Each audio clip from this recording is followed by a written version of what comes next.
হে legends, রাস্তার ধারে গাছের গোড়ার দিক সাদা রং করা থাকে, নিশ্চয়ই দেখেছো।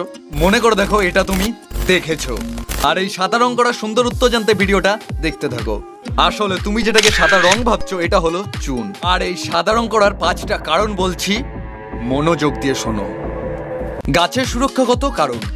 নাম্বার 1, চুন দিয়ে রং করলে চুন গাছের নিচ পর্যন্ত পৌঁছে গাছকে ক্ষতিকারক পোকামাকড়ের হাত থেকে রক্ষা করে। নাম্বার 2, গাছের গোড়া সাদা রং করা থাকলে সূর্যের ক্ষতিকারক রশ্মি থেকে গাছ রক্ষা পায়।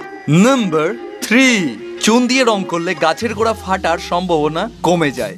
নাম্বার 4, আর এই সাদা রং করা গাছগুলো বন দপ্তরের অধীনে রয়েছে, তাই সাবধান।